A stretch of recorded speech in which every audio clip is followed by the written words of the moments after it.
Slavery is an unforgettable and dark moment in the history of the world. But how did it begin? The answer is quite simple. It was caused by a failed trade deal with Europe and it led to the trading of humans as opposed to goods. The slave trade lasted more than 300 years and it would have many effects on the country of Africa. I'll be focusing on three particular aspects of slavery: how it started, how it affected those who were sold, and its ending. In the 13th and 14th century, Africa was a developing country, but it had a very good economy which consisted of silver, mining, salt, and profitable trade. Then in the 1530s, when a trade deal went horribly wrong with Europe, African people sold off other people to fulfill the needs of the greedy European buyers. In fact, even local Africans would rat out members from rival tribes and sell them off. But this caused many good workers who were able to do the work that helped the economy to be how it is, to be taken away, and the results were also disastrous, as the economy would crash very badly.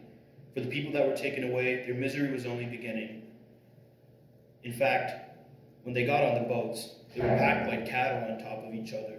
The conditions were incredibly unsafe, that many people who were taken as slaves would not even make it to their destination. Many contracted illnesses because of how poor the conditions were, and they were expected to do many ridiculous things from the masters of the ships, such as dances. The three most notable slave traders in the world at the time were the United States, Brazil, and Britain. Britain was the largest slave trader in the world during the slavery era. The primary justification many used for slavery was that they were trying to introduce the Africans to Christianity. In fact, one ship that picked up a group of slaves was called the Jesus. But in 1688, the Quakers in Pennsylvania began to see slavery as an unethical practice.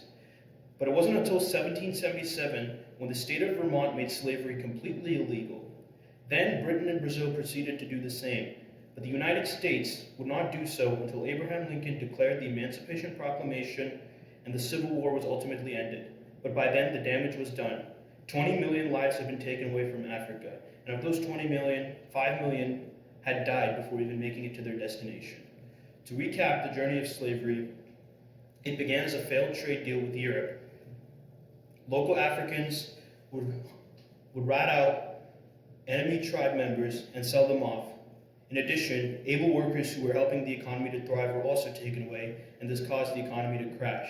But because of people beginning to realize how unethical it was, slavery was slowly abolished, and by 1865, slavery was no longer an issue.